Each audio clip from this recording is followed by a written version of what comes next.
Bismillahirrahmanirrahim. Assalamualaikum warahmatullahi wabarakatuh. Alhamdulillahirabbil alamin. Wabihi nasta'in wa ala umurid dunya waddin. Wassalatu wassalamu ala asrafil anbiya'i wal mursalin wa ala alihi wa sahbihi ajmain. Amma ba'du. Segala puji kita panjatkan kehadirat Allah Subhanahu wa taala karena berkat rahmat dan hidayahnya kita masih dapat merasakan nikmat iman, Islam dan ihsan di tengah maraknya pandemi virus COVID-19 ini yang sedang ramai di Indonesia maupun di belahan dunia lainnya.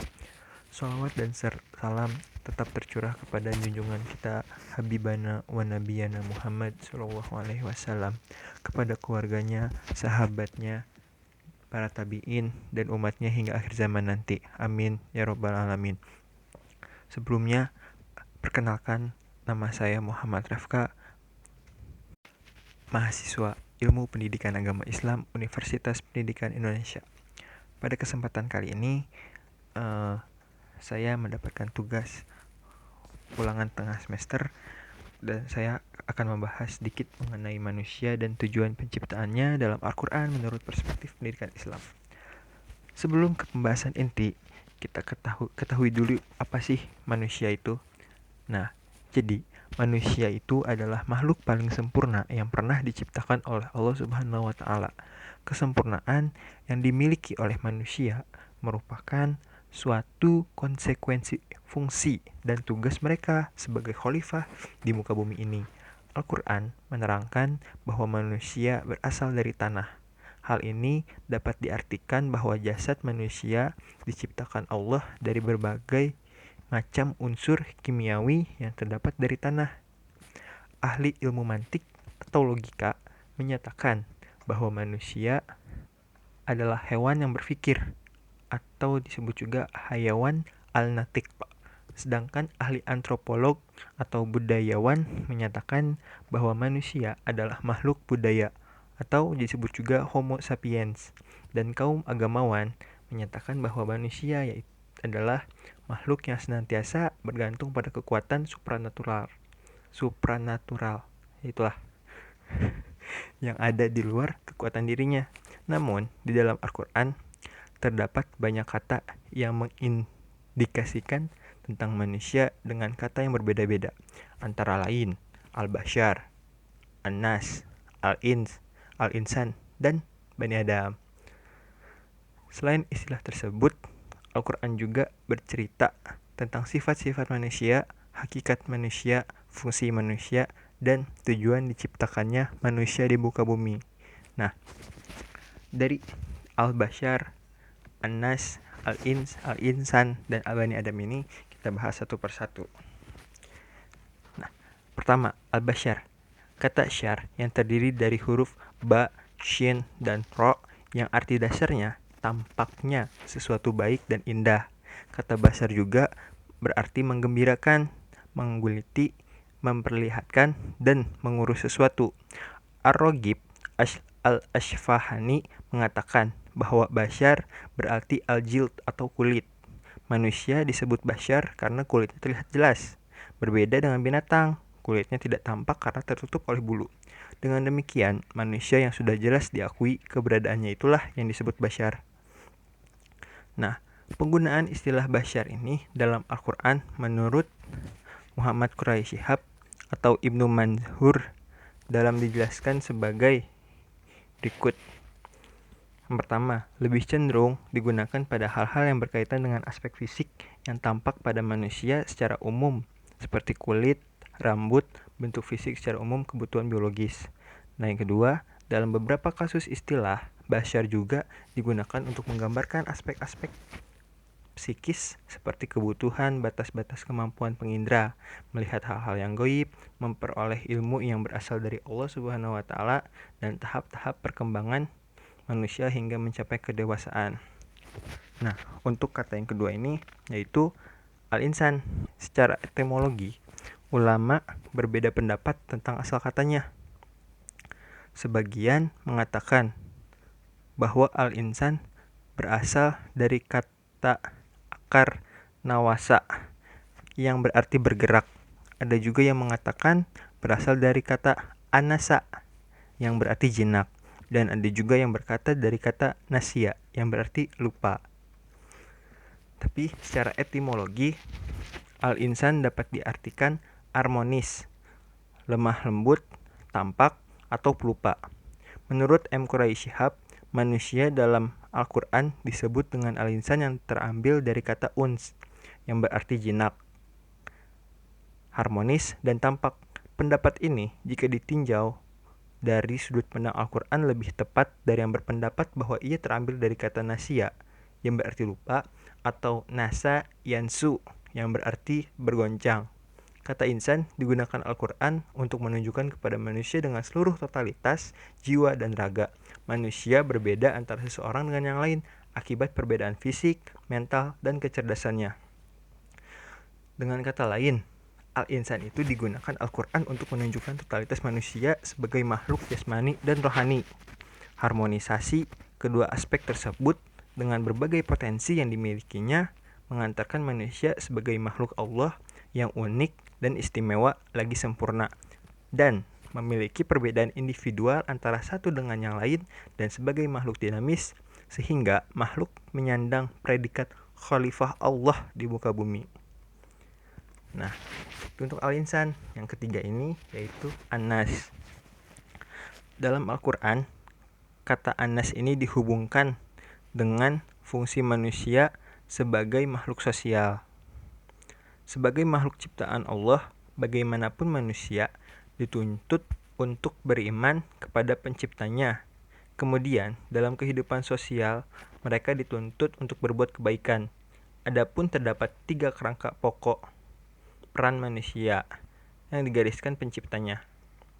Pertama, mengajak masyarakat berbuat baik. Tapi setelah dirinya terlebih dahulu melakukan kebaikan pasti ya.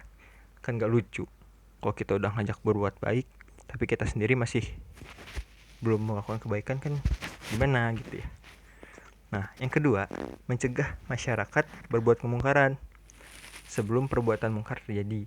Dan yang ketiga, atas dasar iman kepada Allah. Jika ketiganya dilakukan manusia secara konsisten dan berkesinambungan, serta dapat dijadikan tradisi dalam kehidupan sosial, maka kelompok masyarakat tersebut, sebagaimana yang dijanjikan Allah, akan berpeluang mencapai peringkat terbaik, yaitu predikat khair umat. Peringkat ini telah dicapai oleh Nabi dan para sahabat pada periode awal perkembangan masyarakat Islam, khususnya di periode Madinah, dalam suatu Baidat Thaibat Warob Ghafur, negara yang aman, tentram, di bawah naungan pengampunan Tuhan. Lalu selanjutnya ini ada al-ins. Secara etimologi, kata al-ins berasal dari kata anasa yang berarti sesuatu yang tampak dan setiap sesuatu yang menyalahi cara liar. Namun, jika diperhatikan bahwa Al-Quran senantiasa menandemkan dengan kata al-jin yang berarti tertutup, maka makna yang paling ideal untuk makna al-ins adalah sesuatu yang tampak. Dengan demikian, kata al-ins digunakan oleh Allah Subhanahu wa taala jika ingin menjelaskan tentang jenis makhluk yang diberi taklif, sehingga dominan kata al-ins digunakan pada makna-makna yang bersifat negatif. Meskipun ada beberapa ayat yang tidak berkait dengan positif dan negatif. Hal tersebut dapat dipahami karena potensi yang ada pada al-ins dan al-jin untuk menyeleweng dari tujuan penciptaannya yang sangat besar. Selanjutnya, ada Bani Adam. Secara harfiah, lafal Bani merupakan bentuk plural dari lafal Ibn, sedangkan asal katanya adalah Banawa, yang bermakna sesuatu yang keluar dari sesuatu yang lain, seperti anak manusia atau anak lain. Bani bisa juga dikaitkan dengan makna membangun.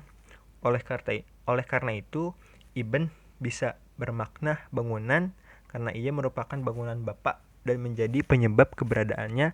Dari kedua makna tersebut, Bani dapat diartikan sebagai makhluk yang lahir dari sperma seorang yang sejenis dengannya.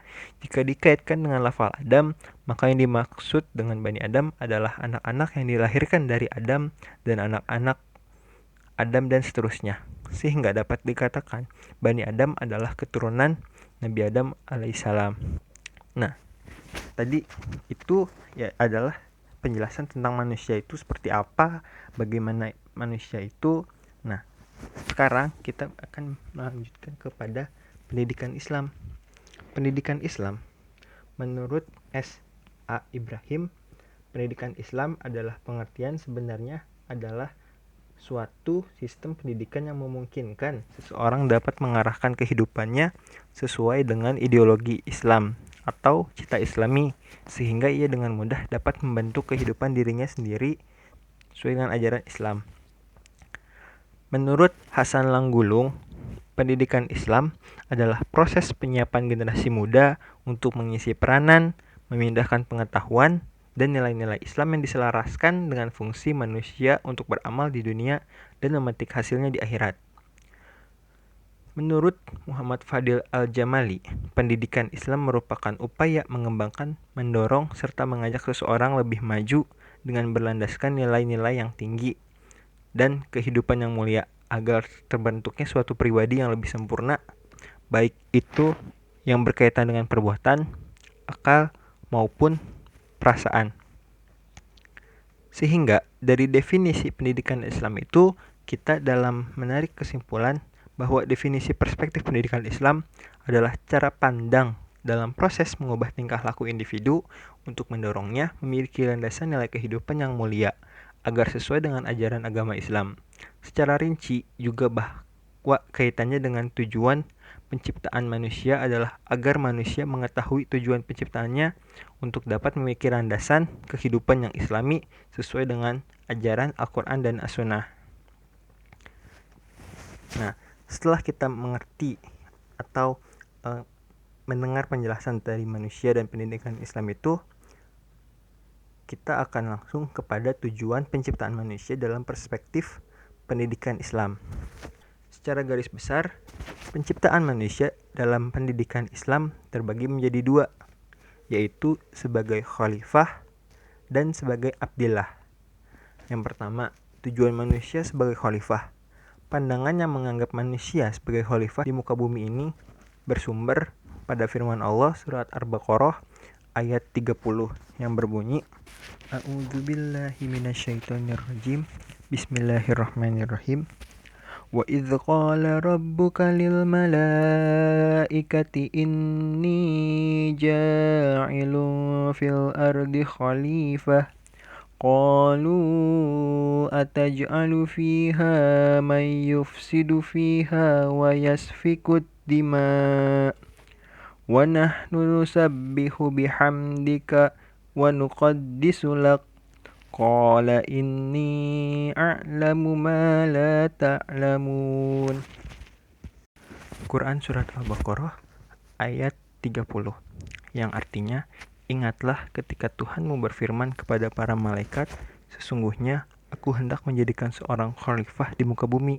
Mereka berkata, mengapa engkau menghendak menjadikan khalifah di muka bumi itu orang yang akan membuat kerusakan padanya dan menumpahkan darah, padahal kami senantiasa bertasbih dengan memuji engkau dan mensucikan engkau.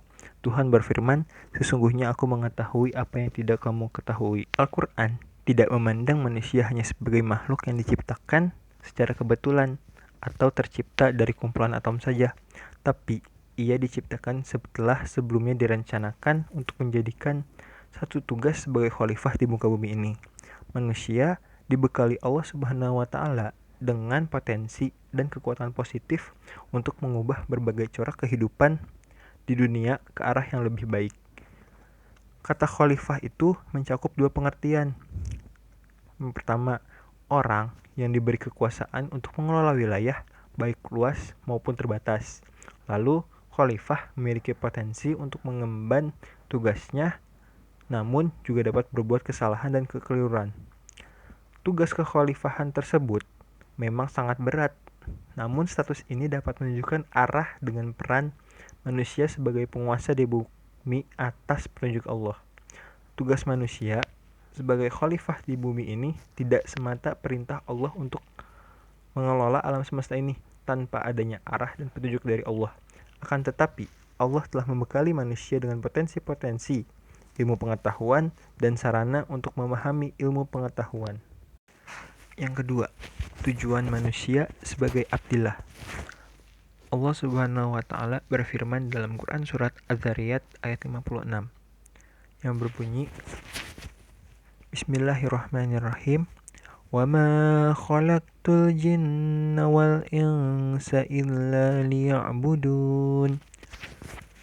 Yang artinya, dan aku tidak menciptakan jin dan manusia melainkan supaya mereka menyembah kepadaku. Sebagai hamba Allah, manusia diwajibkan untuk beribadah kepada Allah dalam arti selalu tunduk dan patuh atas perintahnya, guna mengesahkan dan mengenalnya sesuai dengan petunjuk yang telah diberikannya. Ibadah mengandung dua pengertian, yaitu pengertian khusus dan pengertian umum.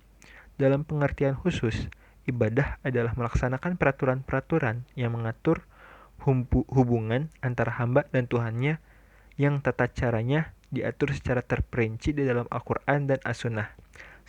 Sedangkan ibadah dalam arti luas adalah aktivitas yang titik tolaknya ikhlas dan ditujukan untuk mencapai ridho Allah berupa amal soleh. Manusia sebagai abdillah tidak hanya dituntut semata-mata dalam konteks ibadah wajib seperti sholat, puasa, zakat, dan lain sebagainya, tetapi juga bahwa segala aktivitas yang bernilai baik dalam kehidupan manusia yang dilakukan dengan tujuan pendekatan kepada Sang Pencipta, yaitu Allah Subhanahu wa taala.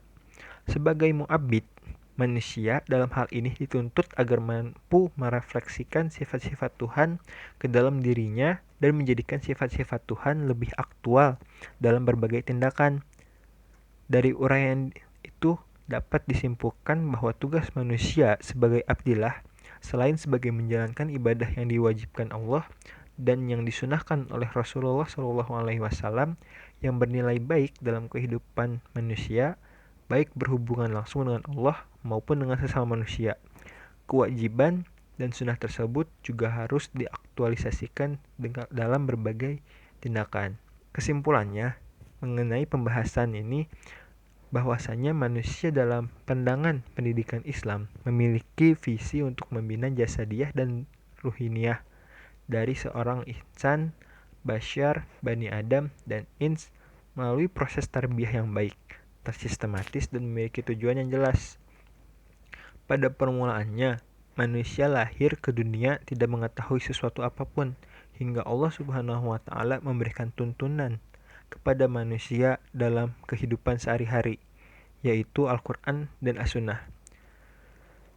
Adapun tujuan diciptakannya manusia di muka bumi ini tidak lain ialah sebagai khalifah dan abdillah, pengatur, pengelola, dan pemakmur bumi yang dengan daya nalarnya, dengan potensi ainunnya yang ia pergunakan untuk membaca, merenungi segala sesuatu hal yang ada di muka bumi ini demi mencapai hamba yang senantiasa mengabdi kepada Allah Subhanahu wa taala.